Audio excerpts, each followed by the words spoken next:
or is it first down the other way? Understanding that 2nd and 10 or 2nd and 14, if you have to take a sack, is a lot better than throwing an interception. It's a lot better than trying to make a play and getting a strip fumble. That sometimes not making a play is the best play you can make. How hard is that for a young guy? Because they don't want to just wait for the next play. Correct. I think it's got to be taught to them that praised. It can't just be good decision. Great job. You made a horrible play, a play that should be a huge negative, and it's 2nd and 12. Great job. That needs to be praised just as much as making the great read and throwing the ball down the field, because those are the plays that are on Sports Center that are the game changers. Those are part of the 12-play clips that people show everybody else who didn't watch the game. People aren't going to show your good read where you threw the out route on 2nd and 10, completed it for 8 yards. They're not going to show that. They're going to show the play where you had a free runner at you and you threw the pick instead of throwing it away. So I think you got to praise those plays. We've heard a lot of praise JJ Wilson last month. What have you seen from him? What he brings to? Well, obviously, I was with JJ at Arizona State, and I knew his athleticism, his demeanor. I mean, he's a guy I'm most pleased with how he's come in and become one of the guys. I mean, when you transfer in somewhere and you're a senior and you're going to be there 1 year, it's one of those deals where you've got to believe in your guys, and your guys have to believe in you. And I think our players want to see him succeed, and that's half the battle when you're coming in, is your own guys wanting you to succeed and helping you. And our guys have done a great job of that. From an athletic standpoint, really good athlete, really good hands, physical in the box. I mean, he's what you want.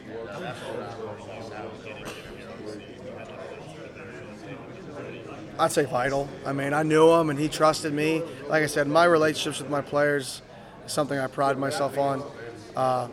And I think it's twofold. When you have those relationships, at the end of the day, I think those guys can trust you, whether it's now or whether it's in 10 years.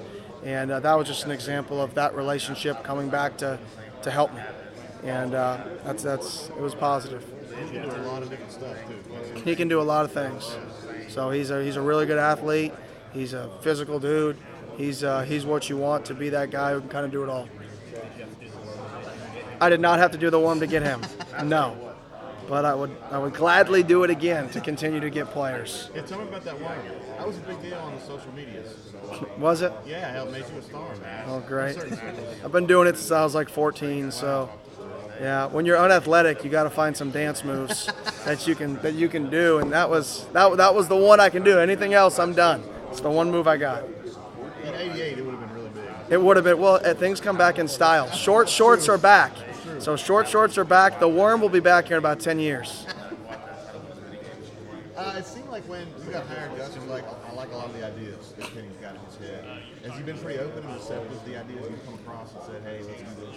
Yes, and to be honest, for me, it's a balance. We're not coming in here to change what we do. What we've done here has been extremely successful. We're coming here to add things that we did that fit. The worst thing you can do is have two different offenses. It's the worst thing you can do. Your guys got to believe in one way to attack somebody.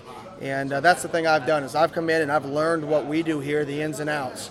And I've said, okay, I think this fits us. I think this fits us. It's not about taking the playbook and going boom. No, it's about taking 3 to 4 things that we can consistently add and help put them in the right situations. I thought one of the coolest things you guys did in Memphis was unbalanced stuff. Yeah. See more of that? I think Coach Malzahn was one of the people who really started that unbalanced Wildcat phase. When you think of the Wildcat, which we did a lot at Memphis, when you think of the unbalanced world, that was Coach Malzahn back at Arkansas with Felix Jones and Darren McFadden, and then at Tulsa, and then here. So I think we're going to get back to those roots probably a little bit more. And emphasis on tight end versus H now? Same deal. I would consider that, similar positions. Obviously, certain down and distances, you'll want different players there, but we want to be able to play fast, just like Coach used to do with Charles Clay, just like Coach used to do with guys here. Is we want to be able to play fast and push the tempo on teams. How do you stay so energetic? I'm here. I mean, I'm just blessed to do what I do, and I'm a person who's always You look at the positive things. You know, you got to be able to face the negatives, but nobody's ever gotten better by always winning. You get better by failing, and I embrace that. You get better by learning. I embrace that. So if I can learn something every day, and if I can fail at something every day, I'm going to get better. You can't treat that as a negative. And that's what keeps you energetic and fired up all the time. I like life. I like people. I believe you when you say that now. I like life. I like people. You know, every person's different. So every person's its own challenge. And, you know, every person you meet, how can you relate to that person? I always try to find that. You know, what do I like? Me and you, we got a similar haircut, you know, so I can relate to you. We both wear glasses. It really is. I always look at things that I can relate to people at. I find it fun. You know, I just like people. Gus was talking about the other day, y'all did the 2-minute drill with the SEC officials. Was that like Greg Sankey said before the year, like he's going to send SEC officials for a few minutes? Was that they were going to be there for a few days? Yeah, that was all it was. They were down here for a few days, so we said let's capitalize having them for a period that you can't really hard to simulate without those guys. So having those guys here, we could simulate that period. How important is that, especially for the quarterbacks, to be able to, you know, It's vital. see how the officials are spotting the ball? And how It's they're vital.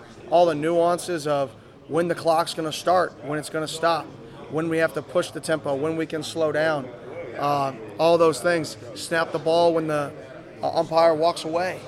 All those nuances that may be a little bit different, the same as high school, but operates at a more efficient level with the best, you know, officiating crew in college football.